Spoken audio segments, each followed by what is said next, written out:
नमस्कार प्रिय विद्यार्थियों।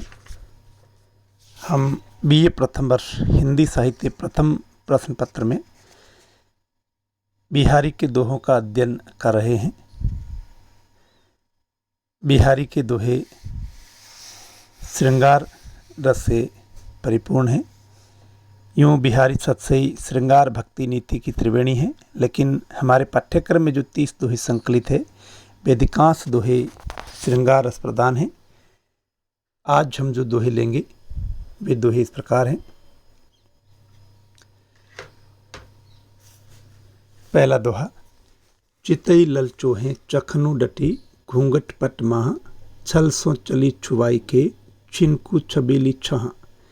बिहारी कहते हैं कि एक नायक नायिका की सखी से कह रहा है कि उसने चितई ललचोहें चखनु डटी घूंघट पट महा, ललचाई आँखों से मेरी तरफ देखा और आँखों से आँखें मिलाई घूंघट के आवरण में ही और मुझे अपनी तरफ आकर्षित किया।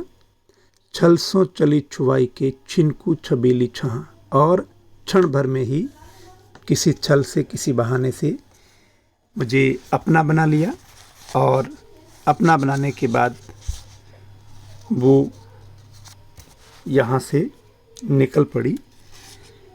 इस तरह से बिहारी इसमें कहना चाहते हैं कि एक नायक नायिका की सखी से कह रहा है कि उसने ललचाई आँखों से मेरी तरफ देखा घूंघट के आवरण में ही और मुझे अपनी तरफ आकर्षित किया, और किसी छल से किसी बहाने से मुझे आकर्षित करके वो चल पड़ी। तो इसमें एक नायक द्वारा कहा गया है कि नायिका ने मुझे आकर्षित कर लिया, अपना बना लिया, लेकिन बाद में वो चल पड़ी और मैं उसे ही याद करता रहता हूँ। अगला दोहा है। जोग जुगती सिखे सबे मनो महामुनि मेन, चाहत पिय अद्वैतता कानन सेवत नैन। इसमें बिहारी नायिका की आँखों का वर्णन कर रहे हैं, लेकिन बात किस रूप में कही है देखिए।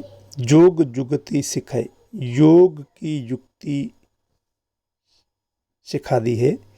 सबे मनु महामुनि मेन, मानो महामुनि यानी महामुनि कामदेव ने योग की युक्ति सिखा दी है।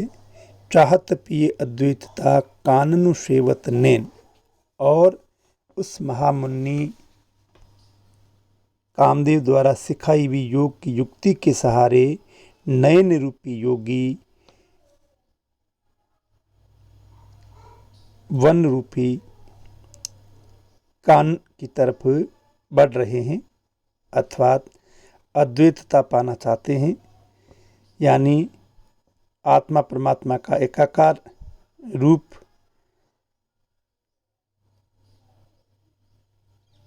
दिखाई दे रहा है। अद्वैतता से हमारा तात्पर्य आत्मा परमात्मा का एक होना है, और यहाँ ऐसे लग रहा जैसे महामुनि कामदेव ने योग की युक्ति सिखाई है, जिसे नयन रूपी योगी कान रूपी वन का सेवन करने के लिए चल पड़े हैं। तो यहाँ नायिका की आँखों का सौंदर्य, आँखें सुंदर और लंबी है, कान तक पहुँची हुई, तो उसका वर्णन इस तरह से उन्होंने किया है। इसमें मनो महामुनि मेन में उत्प्रेक्ष अलंकार है, क्योंकि संभावना व्यक्त की गई है। अगला दोहा है। खरी पातरी कान की कौन बहाऊ बाने, आक कली न रली करे अली अली जी जाने। एक नायिका जिसका पति रात्रि विश्राम कहीं और करके आया है, ऐसे में नायिका शक करती है कि वो किसी अन्य नायिका के साथ विश्राम करके आया है। तो नायिका जब मान कर बैठती है, ऐसे में उसकी सखी कहती है खरी पातरी कान की, तू कान की कच्ची है, कौन बहाऊ बानी, तू न जाने किन की बातों में आ जाती है।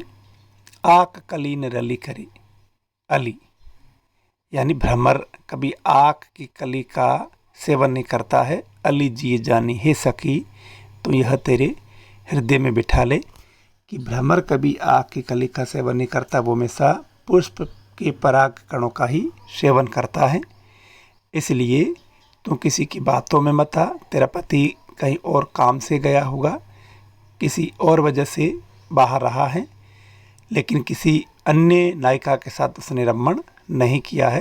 तू किसी की बातों में मत आ, कान की कच्ची मत बन, विश्वास कर। तो इस तरह से इसमें खरी पातरी कान की में लोकोक्ति का सुंदर प्रयोग हुआ है और अली अली में यमक अलंकार का प्रयोग हुआ है। अगला दोहा है, पी बिछुरन को दुसो दुखु हरसु जात प्योसार, दुर्योधन लो देखिए थी तजत प्राण यही बार। इसमें कहा गया है कि एक नायिका जब अपने पीहर जाती है तो उसे सुख दुख दोनों का एक साथ सामना करना पड़ता है, क्योंकि उसे दुख इस बात का है कि वो अपने प्रीतम से बिछुड़ रही है और खुशी इस बात की है कि वो अपने पीहर, अपने परिवारजनों से मिलने जा रही है। और उस नायिका की स्थिति वैसी है, एक दृष्टांत बिहारी ने दिया दुर्योधन का। दुर्योधन को एक अभिशाप था कि जब तुम्हें दुख सुख का एक साथ सामना करना पड़ेगा तब तुम्हारी मृत्यु होगी। तो यहाँ भी नायिका की स्थिति ऐसी हो गई है, क्योंकि वो पीहर तो जा रही है, लेकिन पीहर जाते समय उसके प्रीतम से बिछुड़ने का उसे दुख है और घर जाने की खुशी, ये दोनों एक साथ है। यहाँ दुर्योधन की स्थिति बनी हुई है। दुर्योधन को भी अभिशाप था कि सुख दुख का जब एक साथ सामना होगा तो तुम्हारे प्राण निकलेंगे। तो यहाँ नायिका की स्थिति भी कुछ ऐसी ही है। तो इसमें दृष्टांत अलंकार भी है। अगला दोहा है, चीने पट में झुलमुली झलकती ओप अपार, सुर तरु की मनु सिंधु में लसती सब पल्लव डार। चीने पट में झुलमुली झलकती ओप अपार। एक नायिका जो झीने वस्त्रों में है, उसके झीने वस्त्रों में उसका गौर वर्ण का शरीर, उसके अंग अंग इस तरह झलक रहे हैं, इतने शोभायमान हो रहे हैं जैसे सुर तरु की मनु सिंधु में लसती सब पल्लव डार। पत्तों सहित, पल्लव सहित डाली, जो कल्प वृक्ष की डाली है, पत्तों सहित सागर में शोभायमान हो रही है। तो यहाँ बिहारी ने बड़ा सुंदर वर्णन किया है कि झीने वस्त्रों में नायिका का गौर वर्ण, उसके अंग अंग इतने सुंदर लग रहे हैं मानो किसी सागर में कल्प वृक्ष की डाली पल्लव सहित शोभायमान हो रही है।